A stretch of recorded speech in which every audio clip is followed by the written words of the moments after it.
सारी दुनिया में भाग रहा। अब किसी को पानी पीने जाना तो मन पानी पीने पहुंच गया, कोई बाल बच्चों को घर में छोड़कर आया, मन बाल बच्चों में पहुंच गया, कोई दुकान दफ्तर खेती बाड़ी छोड़कर आया, मन दुकान दफ्तर खेती बाड़ी में पहुंच गया। अब शरीर बेचारा यहाँ बैठा, मन खेती बाड़ी में या दुकान दफ्तर में ये चारों तरफ भाग रहा।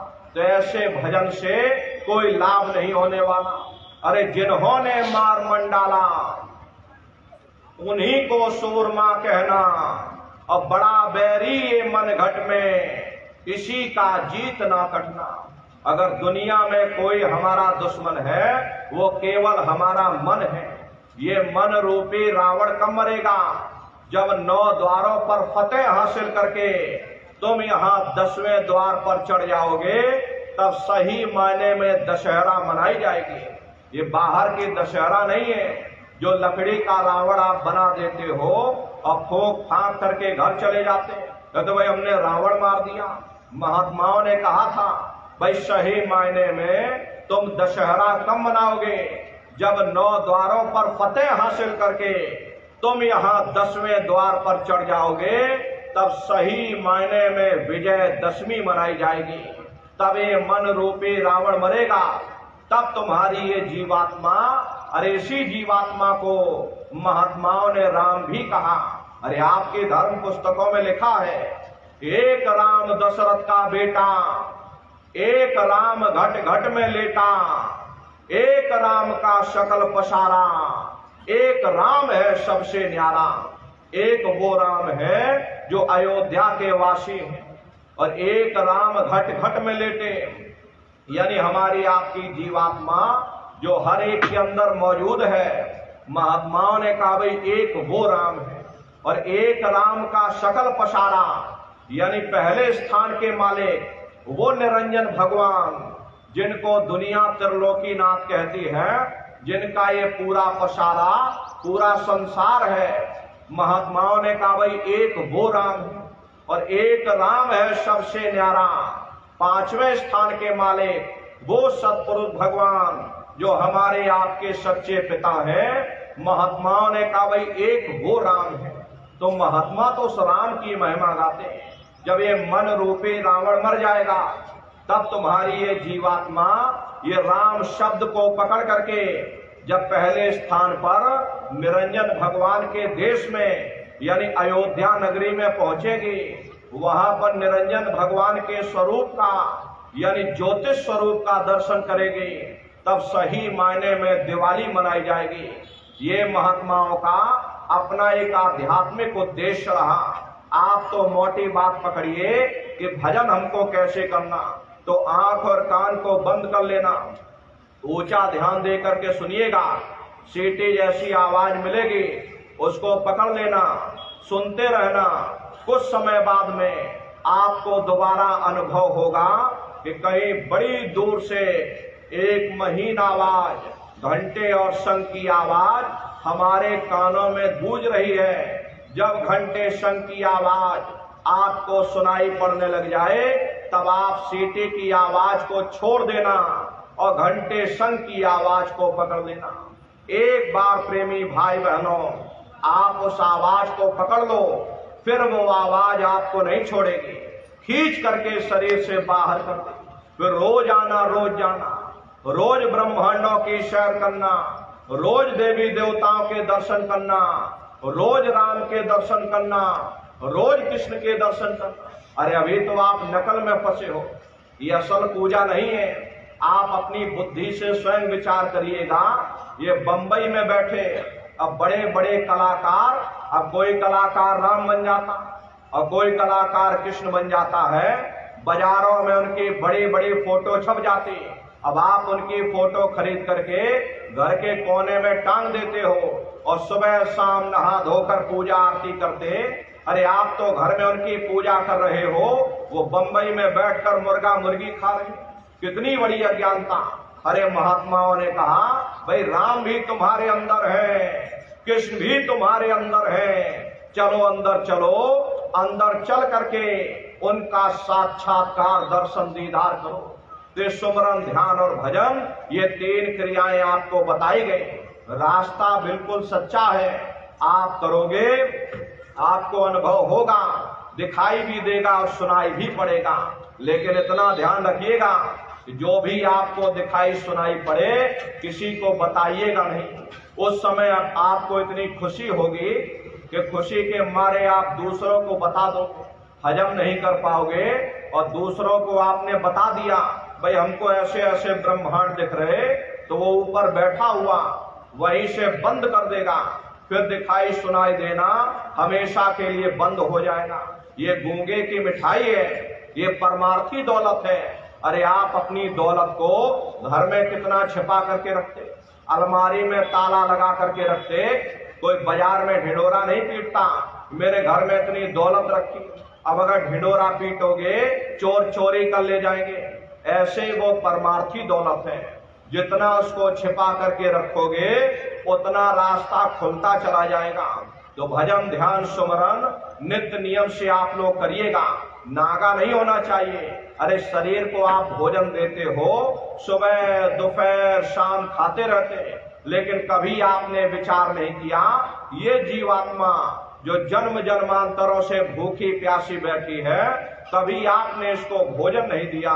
अरे इसका भोजन शब्द है, इसका भोजन नाम है। अपना ये नियम बनाइए कि पहले अपनी जीवात्मा को भोजन देंगे, फिर अपने शरीर को भोजन देंगे।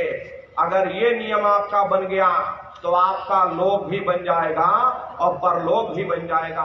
प्रेमी भाई बहनों, उस मालिक को पाने के लिए तुम्हें घर बार छोड़ने की जरूरत नहीं है, तुम्हें बाल बच्चे छोड़ने की जरूरत नहीं है, तुम्हें समाज छोड़ने की जरूरत नहीं है, तुम्हें जात और बिरादरी बदलने की जरूरत नहीं है। अरे जात पात के रगड़े झगड़े ये हमारे अपने नहीं है, ये सिर्फ हमारे मन की खुरापात है।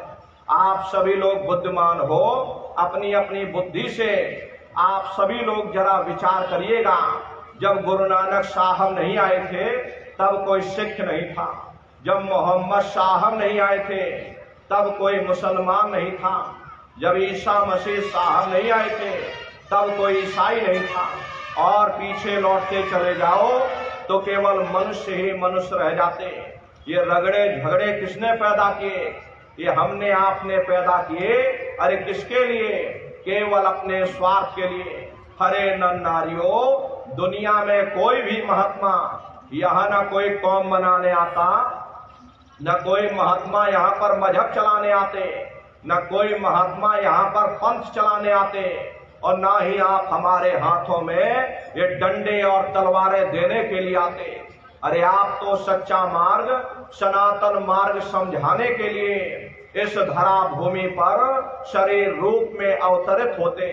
इसीलिए महात्मा कहते हैं कि भाई जाति पाति पूछे नहीं कोई, और हरि का भजय सो हरि का होई। लोग यहाँ जात पात बनाते बनाते मर गए, लेकिन ऐ नर नारियों, जब तुम्हारी ये जीवात्मा इस मनुष्य रूपी चोले को छोड़ करके ऊपर धर्मराज की कचहरी में पहुंचेगी, वहां न तुमसे ये पूछा जाएगा कि तुम किस जाति के हो, तुम किस कौम के हो, तुम किस मजहब के हो, तुम हिंदू हो या मुसलमान हो, हिंदुस्तान से आए हो या तुम पाकिस्तान से आए हो। अरे वहां तुम्हारे कर्म देखे जाएंगे, भक्ति भाव देखा जाएगा, मालिक से मिलने का प्रेम और प्यार देखा जाएगा। इसीलिए महात्मा समझाते हैं भाई मालिक को पाने के लिए तुम्हें जात बिरादरी बदलने की जरूरत नहीं है, तुम्हें जंगलों पहाड़ों में भटकने की जरूरत नहीं है, तुम्हें साधु सन्यासी और बाबा बनने की जरूरत नहीं। अरे भाई तुम अपने अपने घर परिवार में रहो, अपने अपने बाल बच्चों के साथ रहो, मेहनत और ईमानदारी से काम करो, और 24 घंटे में घंटा 2 घंटा अपनी जीवात्मा के कल्याण के लिए सुरत शब्द नाम की कमाई यानी कि सुमरन, ध्यान और भजन करिएगा। हरे प्रेमी भाई बहनों, यही दौलत तुम्हारे काम आएगी, बाकी सब यही पड़ा रह जाएगा। बड़े बड़े राजे महाराजे आए, सारी जिंदगी उन्होंने किला बनाते बनाते गुजार दिया। आज उनके किलों को जाकर देखो, खंडहर बने पड़े हुए। विश्व विजेता सिकंदर सारी दुनिया पर राज करने का ख्वाब देखता था, वो भी मुट्ठी खोल करके चला गया। कोई क्या साथ लेकर जाएगा? जो चीज तुम्हारे साथ में जाने वाली वो केवल मालिक की भक्ति है। इसलिए वो दौलत कमा लो जो अंत समय में तुम्हारे काम आवे। आगे के लिए भी विचार करो। अरे प्रेमी भाई बहनों, आप लोग कहीं नात रिश्तेदारी में जाते हो तो पूरा बंदोबस्त करके जाते हो। यहाँ भी सत्संग सुनने आए हो, पूरे बंदोबस्त के साथ आए होगे। भाई कहाँ पर सत्संग हो रहा, हमको सत्संग सुनने कहाँ जाना है? साइकिल से जाना है या मोटरसाइकिल से जाना? रास्ते के लिए क्या क्या सामान ले जाना? गर्मी का मौसम है, एक ठंडे पानी की बोतल भी साथ में ले जाना। पूरा बंदोबस्त करके चलते हो। फिर आप ये कैसे भूल गए कि शरीर को छोड़ करके हमें कहीं और भी जाना है? किस राह जाना है, कैसे जाना है, कहाँ जाना है, रास्ते के लिए क्या क्या सामान ले जाना, हम लोग कभी उस पर विचार ही नहीं करते। मोह माया की गफलत में मनुष्य की अकल मारी गई, मनुष्य विचार ही नहीं कर पाता। इसलिए प्रेमी भाई बहनों, ये अहोभाग्य है आपका। ये मानव तन, ये दुर्लभ देही तुमको मिली हुई, ये बार बार नहीं मिलने वाली। अब की बार ये मौका मिल गया, ये चंद श्वासों की पूंजी आपको मिल गई। प्रेमी भाई बहनों, ये श्वासों की पूंजी बहुमूल्य है। जो श्वास एक बार निकल गई दोबारा आने वाली नहीं है। हम लोग कहते हैं कि हमारी उम्र बढ़ रही, अरे आपकी उम्र बढ़ नहीं रही, आपकी उम्र दिन प्रतिदिन घटती चली जा रही। ये चंद श्वासों की पूंजी ये दिन प्रतिदिन कम होती चली जा रही। एक समय ऐसा आएगा ये बुलबुला तुम्हारा फूट जाएगा। प्रेमी भाई बहनों, इसलिए समय रहते अपनी जीवात्मा के कल्याण के लिए थोड़ा बहुत विचार कर लो, वरना भटकते रह जाओगे नरकों और चौरासियों में। फिर न जाने तुमको दोबारा ये मानव तन मिले न मिले। इसलिए अहोभाग्य है आपका, मनुष्य रूपी मंदिर मिला हुआ। इस मनुष्य रूपी मंदिर में बैठ करके वो आत्मधन कमा लो, वो रूहानी खजाना कमा लो जो अंत समय में तुम्हारे काम आवे। तो भजन ध्यान सुमरन बराबर आप लोग करिएगा और सभी लोग शाकाहारी रहना, क्योंकि हमारे गुरु महाराज ने शाकाहार पर विशेष जोर दिया। गुरु महाराज हमारे बराबर कहते थे, ए बच्चा तुम लोग शाकाहारी रहना, शाकाहार का प्रचार करते रहना, इसी से देश और दुनिया में भारी परिवर्तन होगा। हरे प्रेमी भाई बहनों, परिवर्तन कोई कानून बनाने से नहीं होता, परिवर्तन कोई आंदोलन करने से नहीं होता, परिवर्तन कोई तोड़फोड़ करने से नहीं होता। परिवर्तन तब होता है जब लोगों के विचार बदलते हैं, लोगों की भावनाएं बदलती हैं। और विचार जब बदलेंगे जब लोगों का खान पान शुद्ध होगा। अरे देशी कहावत है, जैसा खाए अन्न और वैसा होए मन। जब इंसान पशुव्रती भोजन करेगा उसकी बुद्धि स्वतः ही पशुओं जैसी हो जाएगी, सोच विचार उसका चिंतन स्वतः ही पशुओं जैसा हो जाएगा। फिर जिस शराब के नशे में माँ बहन बेटे की पहचान खत्म हो जाए, उस शराब को पी करके यह कैसे पता चलेगा कि क्या अच्छा और क्या बुरा है। यही कारण है कि आज घर समाज में ये दुनिया भर के अत्याचार और दुनिया भर के व्यभिचार फैले हुए, ये तरह तरह की बीमारियां ये आज इसीलिए फैली हुई क्योंकि लोगों का खान पान दूषित हो गया। अरे इंसानों के खून में जब जानवरों का खून और कीटाणु मिल जाएंगे तो न जानवरों की दवा काम में आएगी और न इंसानों की दवा काम में आएगी। फिर प्रेमी भाई बहनों, हमारे गुरु महाराज ने सन 70 के दशक में भविष्यवाणी की थी, लाशें पड़ी घर घर में सड़ेंगी, बचाने वाला मिलेगा ना कोई, जमाना बदलेगा। कहे जय गुरुदेव पुकार, जमाना बदलेगा। गुरु महाराज ने सन 1970 के दशक में भविष्यवाणी की थी। बच्चा वो समय धीरे धीरे नजदीक आ रहा, ऐसी ऐसी बीमारियां आएंगी, डॉक्टरों की बुद्धि काम नहीं करेगी। अरे अभी क्या देख रहे हो, ये कुछ नहीं है, आगे का समय बड़ा खराब आ रहा। इसलिए प्रेमी भाई बहनों, धर्म के रास्ते पर वापस लौट आओ। आपको धर्म के रास्ते पर वापस लौटना ही पड़ेगा। इसलिए प्रेमी भाई बहनों, आपसे हमारी प्रार्थना है कि आप सभी लोग शाकाहारी रहिएगा, सदाचारी रहिएगा। देखो प्रेमी भाई बहनों, हम लोग मंदिर बनवाते हैं, हम लोग मस्जिद बनवाते हैं, उन मंदिरों में नहा धो करके जाते हैं। कहते भाई परमात्मा के रहने की जगह है, हमको नहा धो करके जाना चाहिए, फूल अगरबत्ती ले जाना चाहिए। कोई उन मंदिरों में कूड़ा कचरा नहीं डालता। अगर कूड़ा कचरा डालोगे तो आपस में लाठियां चल जाएंगी। फिर ये जो हरि मंदिर है, ये पंच भौतिक शरीर जिसे महात्माओं ने हरि मंदिर कहा, अरे इसमें तुम हाड़ मांस के लोथड़े डालते हो, इसमें तुम शराब के कतरे डालते हो। अपने बनाए हुए ईंट गारे के मंदिर के तुम कद्र करोगे और परमात्मा के बनाए हुए इस हरि मंदिर को तुमने जीते जी कब्रिस्तान बना दिया तो सख्त सजा मिलेगी। अरे महात्माओं ने लिखा है कि तिल भर मच्छी खाए के कोटि गऊ दे दान। जब आप धर्म का प्रचार करोगे, और धर्म का प्रचार करने की जिम्मेदारी हम सभी प्रेमी भाई बहनों की है। ये काम कोई साधु महात्माओं का ही नहीं है कि साधु महात्मा ही धर्म का प्रचार करेंगे। अरे प्रेमी भाई बहनों, ऐसे तो आप तो सबसे बड़े साधु हो, दुनिया के साधु, ये तो आप पर निर्भर है। आप सबसे बड़े साधु हो, अपने मेहनत और ईमानदारी से आप कमाते खाते हो और जो समय मिलता उसमें धर्म का प्रचार करते हो, तो आप तो सबसे बड़े साधु हुए। आपकी जिम्मेदारी बनती है, आपका कर्तव्य बनता है कि धर्म के प्रचार में अपने तन से योगदान दिया जाए। ऊपर जा करके पूछा जाएगा, भाई जब मैंने तुमको मनुष्य शरीर दिया, इस मनुष्य रूपी मंदिर में बैठकर तुमने क्या किया? उस समय तुम कहने योग्य हो जाओगे, नहीं हमने धर्म का प्रचार किया, हमने इतने लोगों को शाकाहारी बनाया, हमने इतने लोगों को सदाचारी बनाया।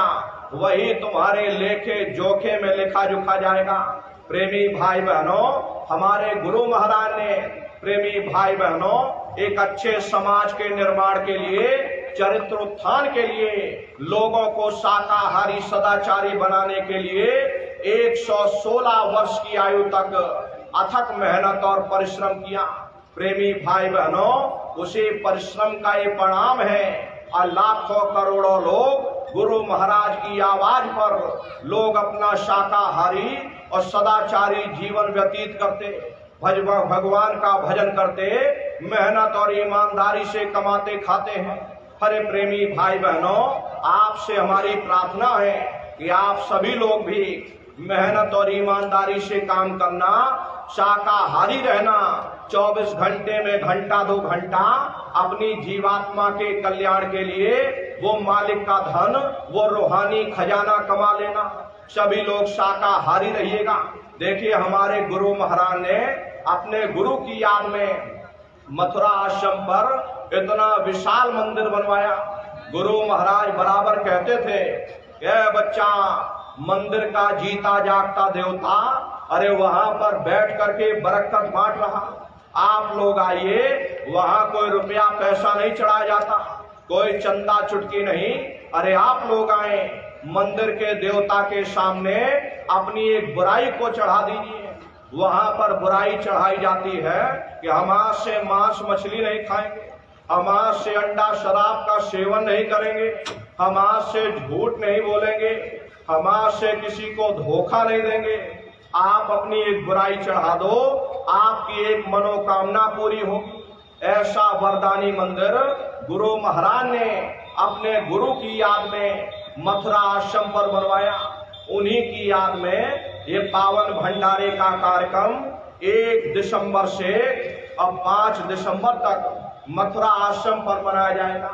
तारीख आप लोग याद रखिएगा, 1 दिसंबर से अब 5 दिसंबर तक ये भंडारे का कार्यक्रम होगा। तो आप सभी लोग इसमें पधारिएगा। प्रेमी भाई बहनों, इस भंडारे के अवसर पर आप सभी लोग सपरिवार सादर आमंत्रित हैं। आप लोग अवश्य ही पधारिएगा। दसियों लाख की संख्या में सत्संगी प्रेमी भाई बहन भंडारे के अवसर पर उपस्थित होंगे। ये महामानव कुंभ लगेगा। आपके राजस्थान से भी लाखों लाख की संख्या में सत्संगी प्रेमी भाई बहन वहां पर पहुंचते हैं। हजारों हजार की संख्या में भंडारे लगाए जाते हैं। अपना आश्रम कम से कम 7-8 किलोमीटर की एरिया में बना हुआ। प्रेमी भाई बहनों, वहीं पर ये कार्यक्रम होता है, तो आप सभी लोग पधारिएगा। गुरु महाराज की दया से देखो हमारे आश्रम पर बहुत बड़ी गौशाला भी है। गुरु महाराज की गाय है। शुरुआती समय में 2 गाय थी। 2 गायों का इतना बड़ा परिवार है कि कम से कम आज 2 से 2.5 हजार गाय हैं और सांडों की संख्या करीब करीब 3000 है। वहां पर किसी को बाहर निकाला नहीं जाता। गुरु महाराज ने कहा था, ये मेरी प्यारी गाय है, अगर जरूरत पड़ेगी मैं इनको भीख मांग करके खिलाऊंगा, लेकिन गायों को भूखा नहीं रहने दूंगा। आज गुरु महाराज की दया से 2-2.5 हजार के करीब गाय हैं और नंदीशाला भी है। 2.5-3 हजार के करीब सांड भी है। प्रेमी भाई बहनों, अपना वहां पर अस्पताल भी है जो निःशुल्क अस्पताल चलता है। एक अपना विद्यालय भी है जहां पर 2.5 से 3 हजार बच्चे निःशुल्क विद्यालय में पढ़ाई करते हैं। कॉपी किताब पढ़ाई लिखाई सब बच्चों की निःशुल्क होती है। तो प्रेमी भाई बहनों, आप सभी लोग पधारिएगा, अपनी आंखों से देखिएगा। ये जो भंडारे का कार्यक्रम 1 दिसंबर से और 5 दिसंबर तक होने जा रहा, इसमें आप सभी लोग पधारिएगा। अपने अपने बच्चों को भी साथ में लेकर के आया करिए। ये सबसे बड़ी गलती आप लोग यही करते हो कि बताओ अकेले अकेले सत्संग सुनने आ गए और बताओ बच्चों को नहीं लाए। अरे क्या जरूरत बच्चों को लाने ले जाने की? अरे बच्चे छोटे हैं, इनको घर में रहने दो, इनको पढ़ाई लिखाई करने दो। ये सत्संग सुनना ये हम बूढ़े बाड़े लोगों का काम है।